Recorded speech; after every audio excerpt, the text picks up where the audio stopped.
In this PowerPoint, I will be reflecting and sharing with you my experience over the course of my group project that I took place in during Semester 1. We chose to raise money for a charity called Mind.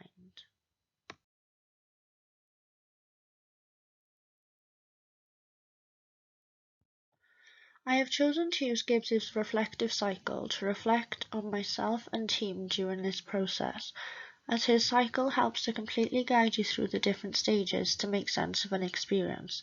As you can see here in both the list and diagram, these are the 6 stages of reflection.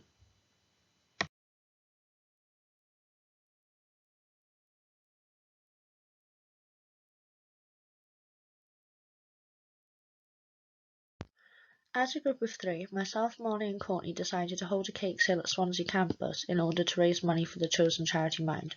We each had our own roles and tasks throughout the whole duration of planning. I was team organiser and promoter. My jobs included contacting businesses we needed to keep in contact with and also creating social advertisement to help promote our event to a larger audience.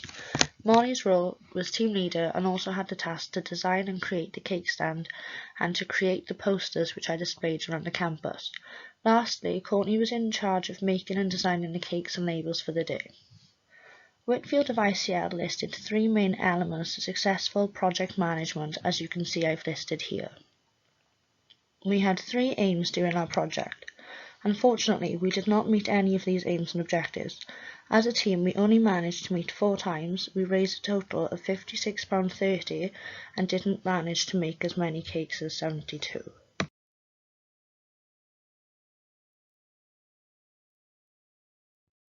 Before our event took place, I had high expectations in both our turnout and profit made. We had initially chosen to hold a raffle as well as a cake sale, which I organised, but it got dropped at the last minute due to time management.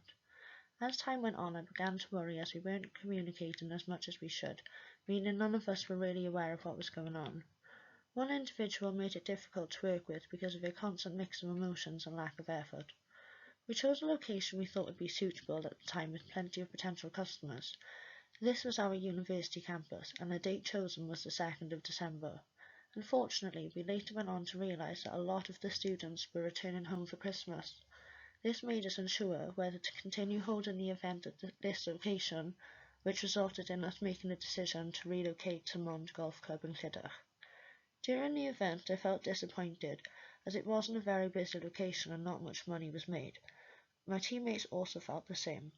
After the event, I felt proud to have raised money for a charity, but disappointed in us, as I know we could have done a better job if we worked together more. I feel we didn't make the most of our time, and we have definitely learnt a lot from this experience that we will use in future projects.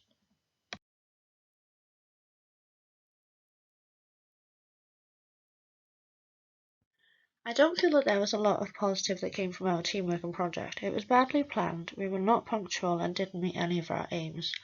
I feel that the only positives were that we raised money for a charity and we learnt a lot of lessons for future projects. One individual didn't actually complete her tasks, leaving other team members to pick up the pieces before the whole event collapsed. Thankfully, we had a strong team leader who always tried to re-encourage motivation and effort. Jean Cretin in 1984 said, "Leadership means making people feel good," and that's definitely what our team leader tried to do.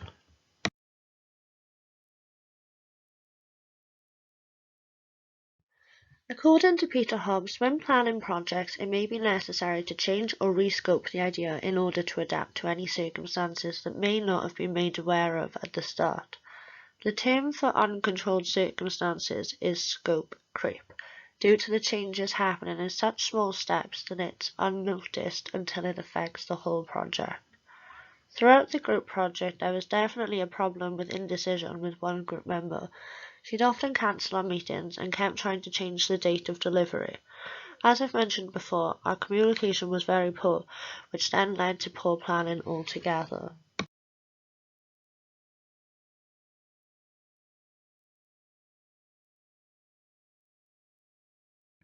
In total, I have learnt it's very important who you choose to work with within a group project. Everyone's qualities are different and they don't all mix. I now know that I need to make better use of my time and improve on communication as a group.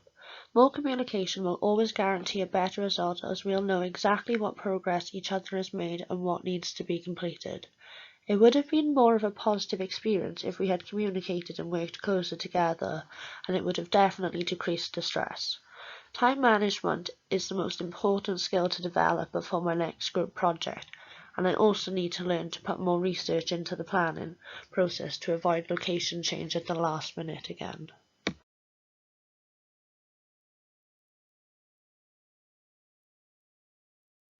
According to Mike Watson, action planning is the part of stakeholder management that gives the project manager the opportunity to become creative. Dealing with a similar situation in the future, I would ensure that all team members work closely together to help one another throughout the process, and also make sure that anyone lacking communication or effort shall be spoken to, giving them one more opportunity to ensure more input. But in order for team not to lose concentration so quick, it may be a good idea that the team member has a variety of tasks to complete to keep their mind active. It would be a good idea to find out from each individual at the beginning of the process which ways they prefer to work and make some sort of compromise to keep everyone happy and on task.